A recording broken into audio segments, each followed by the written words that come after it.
kami sementara ini kan butuh kehidupan yang layak, butuh kehidupan yang makmur. Jadi yang kami sangat butuhkan sekarang adalah kemakmuran hidup. Ini untuk masalah hak asasi manusia itu memang saya sekaligus korban. Saya berjuang bukan untuk saya sendiri, untuk seluruh rakyat Indonesia.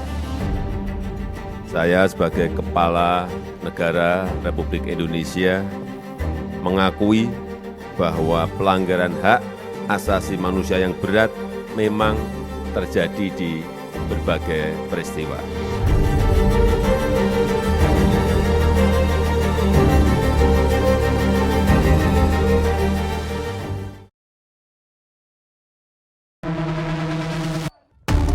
Pelanggaran HAM menjadi permasalahan yang kerap dihadapi berbagai negara, baik di negara maju maupun berkembang. Indonesia pun tak luput dari berbagai kasus pelanggaran HAM sepanjang lintasan sejarahnya. Mulai dari peristiwa 65, penembakan misterius, kerusuhan Mei 1998, dan masih banyak lagi.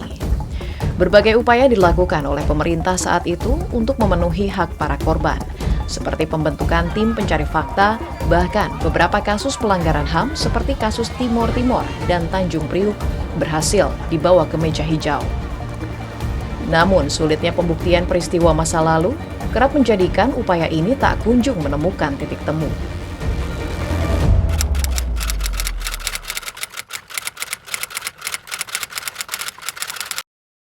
Dengan pikiran yang jernih dan hati yang tulus, saya sebagai Kepala Negara Republik Indonesia mengakui bahwa pelanggaran hak asasi manusia yang berat memang terjadi di berbagai peristiwa.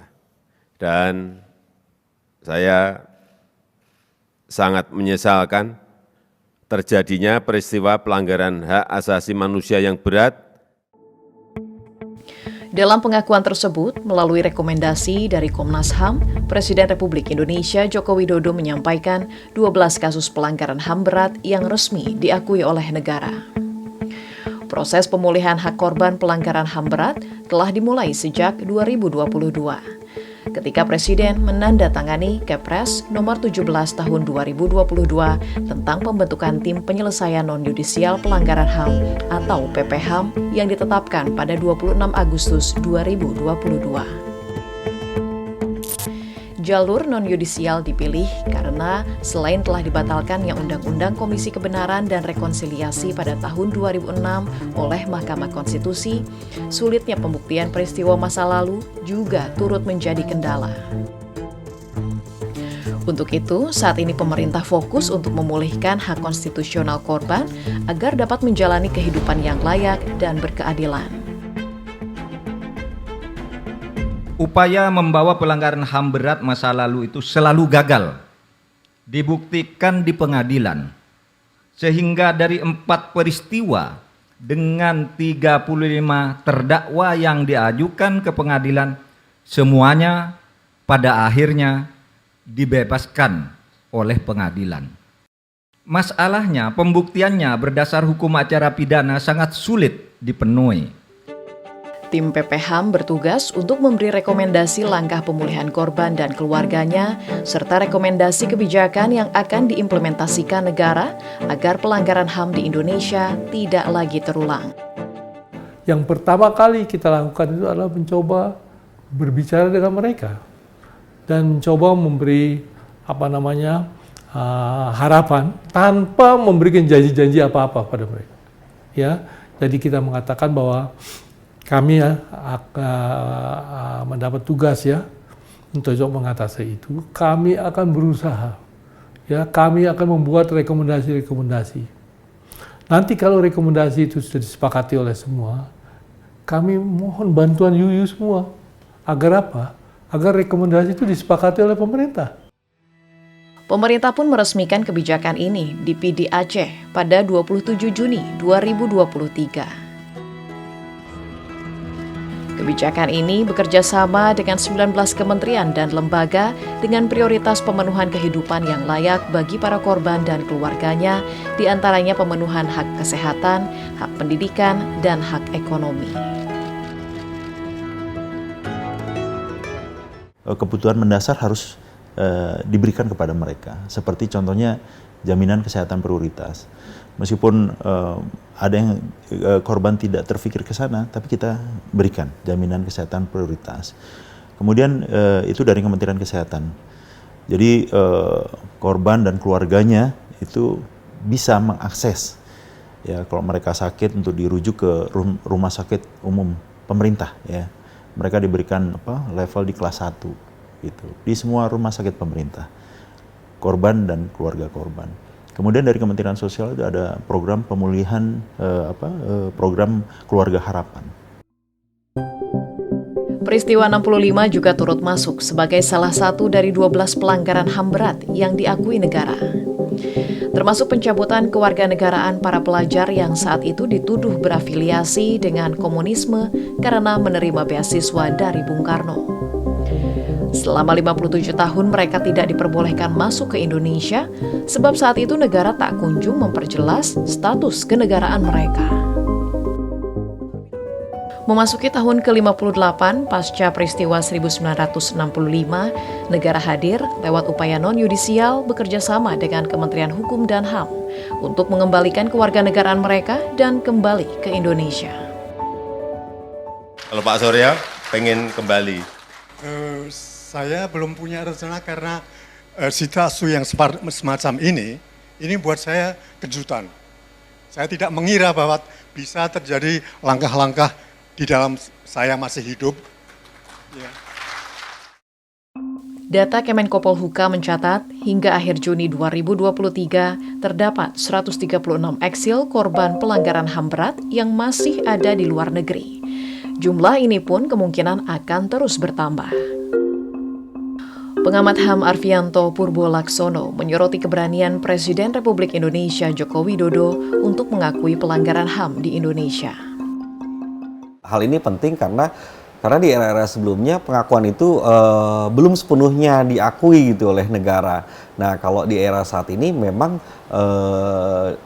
pemerintah mengakui bahwa terjadi pelanggaran HAM berat yang itu dilakukan di era-era sebelumnya seperti itu. Itu yang pertama. Terus yang kemudian yang patut kita juga apresiasi dalam hal ini adalah pemerintah juga mau untuk menuntaskan pelanggaran HAM itu bukan hanya dari sisi yudisial, tapi juga dari sisi non-yudisial. Program pelaksanaan rekomendasi penyelesaian non-yudisial pelanggaran HAM berat di Indonesia menjadi bentuk keseriusan pemerintah untuk menyembuhkan luka lama bangsa Indonesia. Diawali dengan memastikan kebutuhan setiap korban dan keluarganya terpenuhi dengan baik.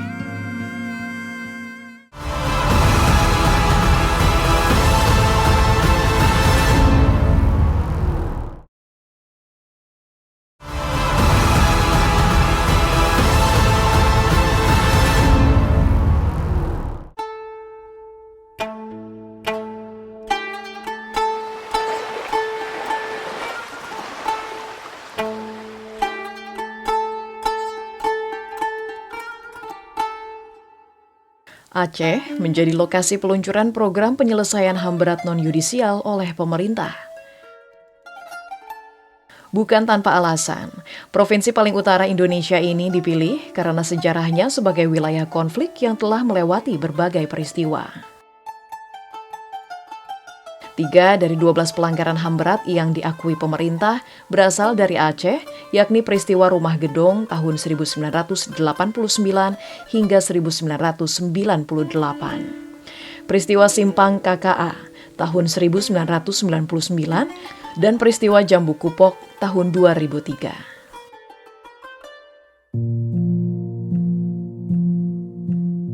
Sebelum adanya program penyelesaian HAM berat non-yudisial, Komisi Kebenaran dan Rekonsiliasi KKR Aceh berperan menjembatani komunikasi antara para korban dan pemerintah sejak tahun 2017.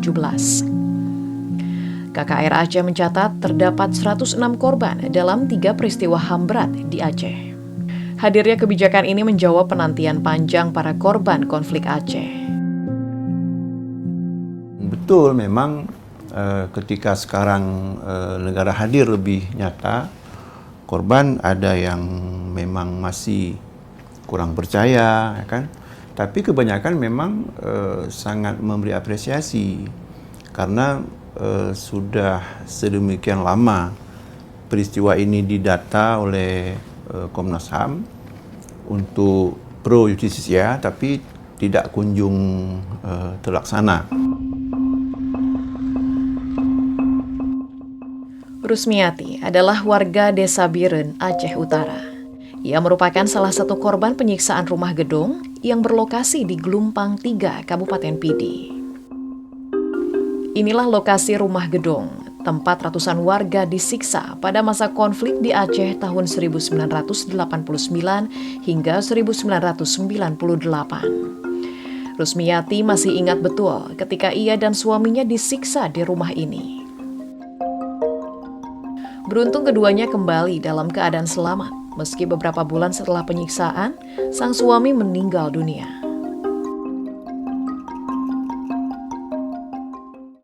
Di rumah hijau, kau malam pohua. Pohua malam hijau. Katengah baje kayak tuat, bandung betu pulhon. Kayak dikat pa, dikat yarawa, ditrom.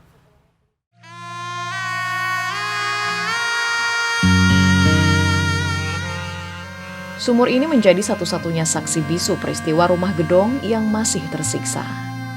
Puluhan korban penyiksaan yang tewas dibuang ke dalam sumur ini. Salah satunya adalah ayah dan ibu Rusmiati. Setelah orang tua Rusmiati dipanggil ke rumah gedong pada tahun 1998, mereka tak pernah kembali. Keluarga meyakini orang tua mereka dibuang ke dalam sumur ini bersama korban lain yang tidak diketahui jumlahnya. Setelah kejadian ini, Rusmiati hidup dalam ketakutan dan enggan bersosialisasi dengan sesama. Akibatnya, ia pun terpaksa hidup serabutan selama puluhan tahun.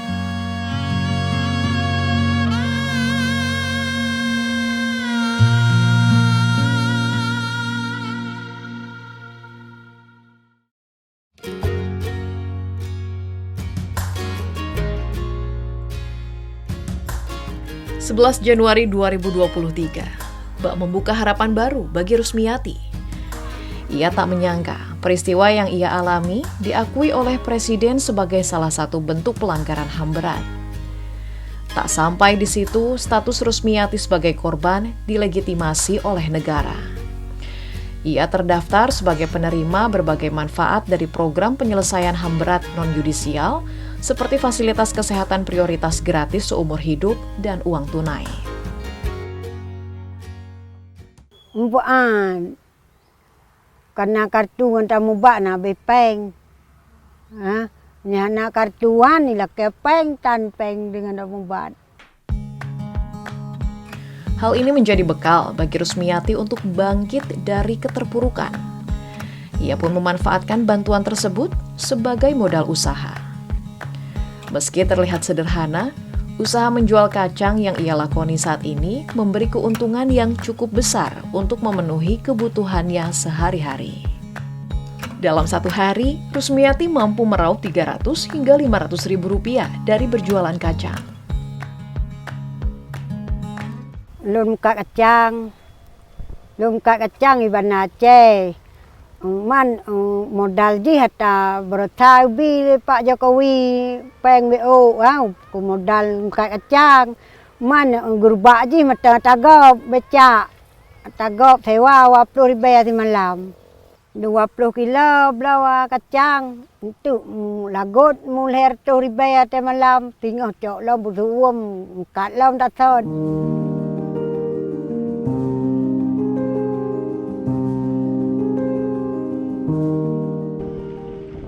Korban pelanggaran HAM berat lain adalah Zulfadli.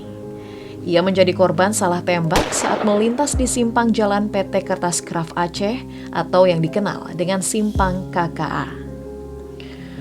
Luka tembak yang dialami Zulfadli membuat setiap pergerakannya terbatas.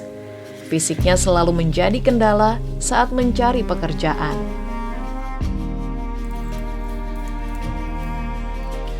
Zulfadli tak pernah menyangka akan menerima proses penyelesaian HAM berat non-yudisial dari Kemenko Polhukam berupa jaminan pendidikan bagi sang anak yang bekerja sama dengan Kementerian Pendidikan dan Kebudayaan. Kalau bagi saya yang sangat saya butuhkan adalah kebutuhan sekarang. Kalau pengadilan mungkin itu prosesnya sangat lama karena kami sudah sangat menderita selama 20 tahun. Kalau menunggu pengadilan mungkin sampai 20 tahun lagi belum terlaksana. Jadi kami sementara ini kan butuh kehidupan yang layak, butuh kehidupan yang makmur.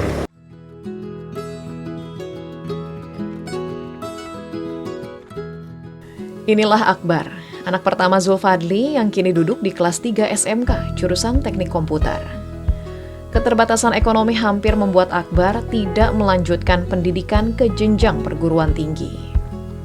Bak Gayung bersambut, Akbar yang bercita-cita menjadi seorang graphic designer mendapat beasiswa hingga ke jenjang perguruan tinggi. Pada peluncuran program penyelesaian HAM berat non-yudisial di Kabupaten Pidi, Akbar sempat diajak berbincang oleh Presiden. Lumayan cukup membantu, terutama sekali untuk si Akbar. Karena kebutuhan dia kan sekolahnya jauh. Kebetulan udah dikasih duit itu, saya langsung beli motor dan beli laptop dan HP untuk dia.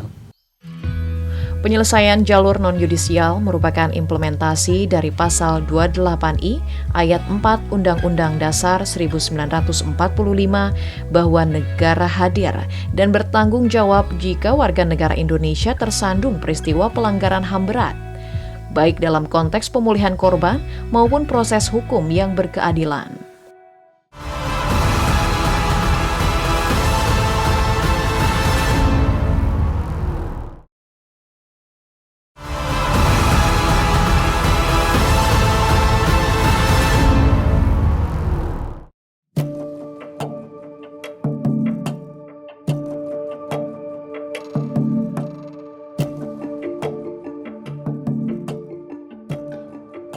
Peristiwa lain yang telah diakui oleh pemerintah sebagai pelanggaran HAM berat adalah peristiwa Talang Sari Lampung yang terjadi pada tahun 1989. Ratusan warga sipil Desa Raja Basa Lama, Lampung Tengah, dibantai massal, khususnya yang tergabung dalam kelompok pengajian Warsidi yang saat itu dituduh sebagai kelompok Islam garis keras. Komnas HAM mencatat sebanyak 120 orang menjadi korban dalam peristiwa ini.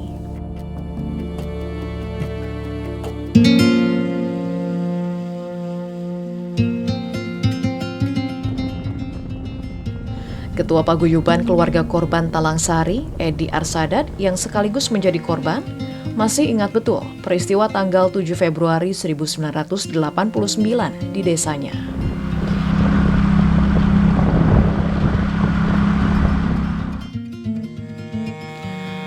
Setelah peristiwa Talang Sari, Edi dan keluarganya justru dicap sebagai gerakan pengacau keamanan atau GPK dan komunis oleh masyarakat sekitar. Hal ini berdampak terhadap keberlangsungan hidupnya. Saat itu, Edi harus putus sekolah lantaran tak ada sekolah yang mau menerima Edi, akibat stigma yang tersemat pada pasca peristiwa Talang Sari. Saya itu beberapa kali juga mendaftar sekolah untuk melanjutkan sekolah, namun banyak juga sekolah yang menolak. Kami waktu itu nggak bisa bekerja lagi ya Mbak, nggak ada lagi, buat modal nggak ada, orang tua saya pedagang, yang mau dijual itu sudah habis, nggak ada. 34 tahun berlalu, Edi kini melanjutkan hidupnya dengan berprofesi sebagai petani. Manfaat yang ia terima dari program pelaksanaan rekomendasi penyelesaian non-yudisial pun digunakan untuk melanjutkan usahanya sebagai petani. Kami sudah mendapatkan bantuan dari kementerian yang dikoordinatori oleh Kemenko Polhukam berupa bantuan usaha untuk 10 orang korban, dan itu juga sudah langsung diberikan secara langsung dari kementerian kepada korban. Bantuannya itu berupa modal usaha dan modal untuk pertanian ya.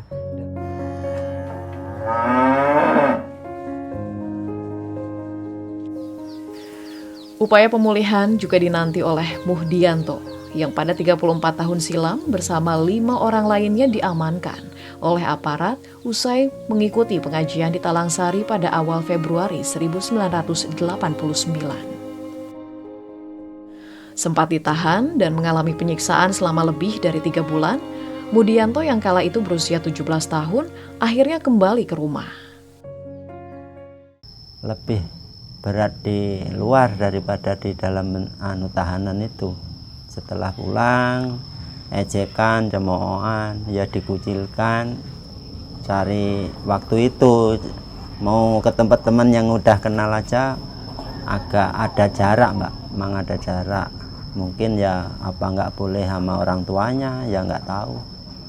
Itu memakan waktu yang sangat beberapa tahun. Efek domino, peristiwa ini berdampak cukup besar terhadap kehidupan Muhdianto. Stigma yang melekat membuatnya tak dapat melanjutkan sekolah dan terpaksa menjadi buruh serabutan. Berdasarkan kondisi ini, negara berusaha hadir untuk mendukung Muhdianto dan warga Talangsari lainnya, khususnya di sektor pertanian, agar dapat berdaya dan mandiri. Kami buktikan, kami gunakan untuk bikin kandang sapi, Mbak. Itu 1 petak senilai 5 juta. Alhamdulillah saya bisa pelihara sapi, walaupun itu bagi hasil bisa membuat 3 petak lagi. Jadi bantuan dari Kementerian Sosial itu saya manfaatkan benar. Meski telah melewati berbagai proses yang berat, para korban mampu melewati semua itu dengan baik dan tetap menaruh asa yang besar pada negara agar hal serupa tidak dialami oleh generasi yang akan datang. Saya sekaligus korban. Saya berjuang bukan untuk saya sendiri, bukan untuk anak saya, bukan. Itu untuk seluruh rakyat Indonesia, Mbak, supaya kejadian-kejadian seperti di Talangsari, di Aceh, di beberapa wilayah itu supaya tidak terulang kembali. Hingga kini, tim program penyelesaian non-yudisial pelanggaran HAM terus bekerja untuk menuntaskan pemulihan hak-hak korban dari 12 peristiwa HAM berat. Proses pendataan terus dilakukan agar pemberian manfaat dapat diterima secara merata dan tepat sasaran. Ini kemudian membuat semacam satu keadaan yang lebih komprehensif kepada semua kasus-kasus, sehingga kita benar-benar bangsa yang bersih terhadap kasus-kasus pelanggaran HAM masa lalu itu. Jadi kita memulai hidup sebagai bangsa utuh yang solid ya, dan kita bisa mengatasi masalah-masalah itu dengan baik. Upaya ini pun mendapat apresiasi dari Komisi Tinggi Perserikatan Bangsa-Bangsa (PBB). We welcome President Joko Widodo's acknowledgement and expression of regret for 12 historical incidents of serious human rights violations. The President's gesture is a step on the long road to justice for victims and their loved ones. Tak dapat dipungkiri, para korban pelanggaran HAM menjalani proses kehidupan yang jauh lebih berat. Akses untuk memperoleh kehidupan yang lebih baik tertutup rapat akibat stigma yang kadung menempel pada mereka. Namun mereka terus bangkit, bertahan hidup selama puluhan tahun melawan stigma dan memanfaatkan kehadiran negara untuk terus berjuang memperoleh hidup yang berdaya dan sejahtera. Mereka adalah pemenang kehidupan sesungguhnya.